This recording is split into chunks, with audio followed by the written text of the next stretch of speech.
But the preparing is imagining what you need to say, writing it down, imagining what things the other person's going to say that could trigger your defensiveness, and then figure out how you want to respond to that, and make sure that you're aware of the body that you were in when you imagined receiving the thing you didn't want to hear, and then relaxing out of that. We want to be as relaxed as we can possibly be for these difficult conversations.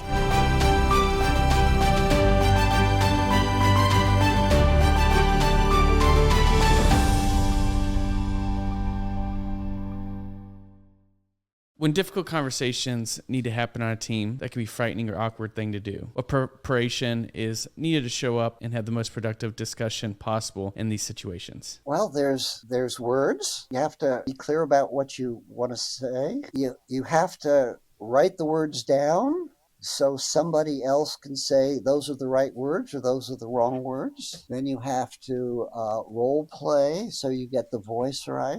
It's really interesting because it's at the first level of resistance to saying something that needs to be said is getting the words right. And the normal defensive response to getting the words right is to be ambiguous. And then when you go to role play, usually we come to the situation with too much tension and stress, so the voice emits from the listener anxiety. It's my practice, the harder the thing I have to say, the softer the voice I use. But the preparing is imagining what you need to say, writing it down, imagining what things the other person's going to say that could trigger your defensiveness, and then figure out how you want to respond to that, and make sure that you're aware of the body that you were in when you imagined receiving the thing you didn't want to hear, and then relaxing out of that. We want to be as relaxed as we can possibly be for these difficult conversations. I really appreciate this kind of two-sided approach taken. So much of it starts with how I show up, my own breathing, my own practice, my own self-awareness. And then you also just talked about kind of this creating kind of whether it's a kind of a safe place, but reducing anxiety for our listeners, right? For our audience. As you think about team communication and how do you improve it, how important is it to build trust and demonstrate compassion? And how does one actually do that effectively? Well, to act compassionately, there's an American Buddhist named Sharon Salzberg who has this fabulous definition of compassion, and it's in a book called Loving Kindness. And her definition of compassion is to take right action with all necessary effort while responding to suffering and injustice with empathy. So what I have my clients do as part of the preparation of giving critical feedback is, once they are clear about what they have to say to the person that's critical, they put themselves in the other person's place and imagine receiving those words. And it's in the body that you imagine receiving those words in that you want to take to the conversation itself. That's the empathic body. I just love that definition. I'm going to have to look this book up, Love and Kindness. And I love how to put myself in their shoes. What does it sound like to hear me? Bit of a mindset shift. Don, virtual teams and meetings are going to be here to stay. So what advice do you offer to organizations to remain successful and practice the concepts you've been discussing, even in the virtual world?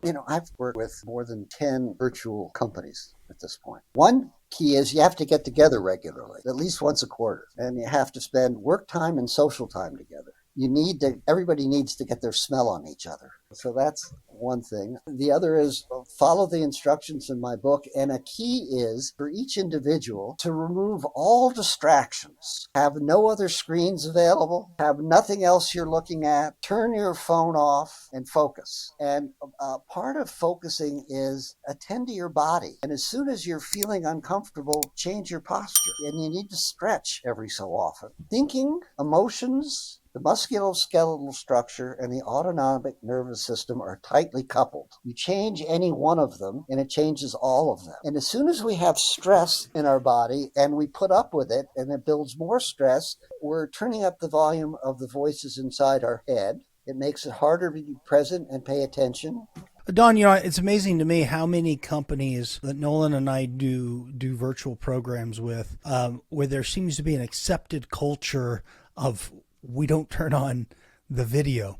And so we'll be the only two with video on. We'll invite them to join us there. Occasionally they will. Somebody might come off mute, turn video on or something. And sometimes they'll turn it on when they get into a breakout room or something. What are your thoughts about that as a kind of a cultural practice? And what does it indicate about that team? At one level, I don't know. It would be useful to ask people why they weren't turning on their video, what they were concerned would happen if they did turn on their video. As you were talking, I thought to myself, I wouldn't work under those conditions.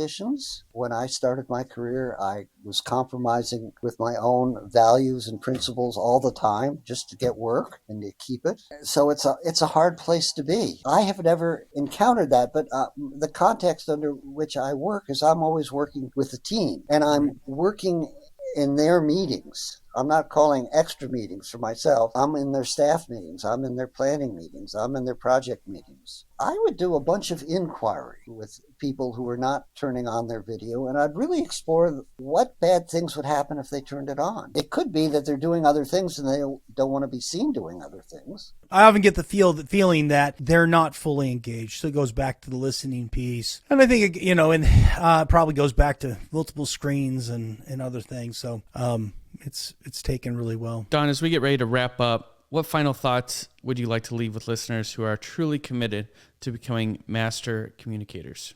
Before I do that, I want to challenge the two of you to figure out how to be sufficiently compelling in these trainings that you do that people would want to turn their screens on. We're all defensive. It's normal. It's painful to discover how we're defensive. There is enormous payback in sticking with the discomfort so you can see yourself until you own your defensiveness. I think of that as walking all the way through the fire. Once you own your defensiveness, you'll find the motivation to replace it with something. The replacing it brings enormous self-satisfaction and brings an increasing satisfaction and gratification in terms of relationships. Don, that's beautiful. And I want to say thank you for how you turned that. Was what the way I phrased the initial question certainly indicated or suggested some blame without ownership on my part. Thank you for the challenge. And again, a second challenge accepted from this episode. So thank you. Yeah, you're welcome. You guys are great. It's really nice doing this with you. Well, thank you, Don, for joining us today. I'd like to turn it over to Aram for any final thoughts and closing comments. Yeah, I'll echo Nolan. I'll just echo Nolan's appreciation, Don. Thanks for taking the time. Very insightful. I really do suggest people pick up your book, find it as a handbook. I like that you say, hey, listen, it's not a book you read all the way through. It's a guidebook. It's a handbook. Go to where you need help. It really aligns well with the advice you've given us and a few challenges that we're going to take and put into practice. But practicing things to make them a habit is really the way we overcome defensiveness, or at least keep it in check. Thanks. We're going to walk away more effective because of this conversation today. Well, that is it for us on today's episode. If you could please rate, review, and subscribe to the podcast, and we'll see you in the next episode.